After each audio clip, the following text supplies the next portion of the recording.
കേന്ദ്ര ആരോഗ്യ മന്ത്രാലയത്തിന്റെ ദേശീയ ഫ്ലോറൻസ് നൈറ്റിംഗേൽ പുരസ്കാരത്തിന് ഇത്തവണ 15 പേരാണ് അർഹരായത്. അതിൽ 3 പേർ മലയാളി നഴ്സുമാരാണ്. ഇതിൽ ഒരാൾ പുനലൂരിന്റെ മരുമകളായതിന്റെ അഭിമാനത്തിലാണ് മലയോര നാട്.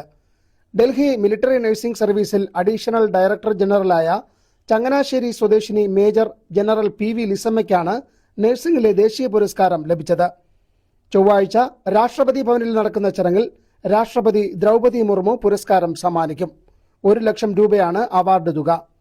മിലിറ്ററി നഴ്സിംഗ് സർവീസിലെ ഏറ്റവും ഉയർന്ന പദവിയിൽ അടുത്തിടെയാണ് ലിസമ്മ ചുമതലയേറ്റത്. Delhi army research and referral ഹോസ്പിറ്റലിൽ പ്രിൻസിപ്പൽ മേട്രനായിരുന്നു. ചങ്ങനാശ്ശേരി 4 കോടി പ്ലാന്തൊപ്പിൽ കുടുംബാംഗമായ മേജർ ജനറൽ ലിസമ്മ സായുധ സേനയിലെ നഴ്സിംഗ് പഠനത്തിനു ശേഷം 1986 ഡിസംബർ 19 ലഫ്റ്റനന്റായി ജോലിയിൽ പ്രവേശിച്ചത്. പൂനെ, ബാംഗ്ലൂർ എന്നിവിടങ്ങളിൽ college of nursing vice principal തസ്തികകളിൽ സേവനം അനുഷ്ഠിച്ചിട്ടുണ്ട്. വിശിഷ്ട സേവനത്തിന് chief of army staff commendation കാർഡും മറ്റു പുരസ്കാരങ്ങളും ലഭിച്ചിട്ടുണ്ട്. പുനലൂർ ബാറിലെ സീനിയർ അഭിഭാഷകനും കേന്ദ്ര ഗവൺമെന്റ് നോട്ടറിയുമായ അഡ്വക്കേറ്റ് ബാബു ജോണാണ് ഭർത്താവ്.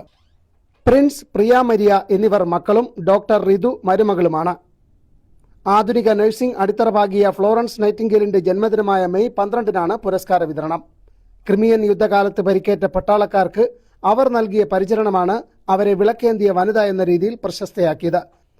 അവരുടെ സ്മരണാർത്ഥമാണ് രാജ്യത്തെ നഴ്സിംഗ് മേഖലയിലെ ഉയർന്ന പുരസ്കാരം നൽകുന്നത്. News bureau, Punalur.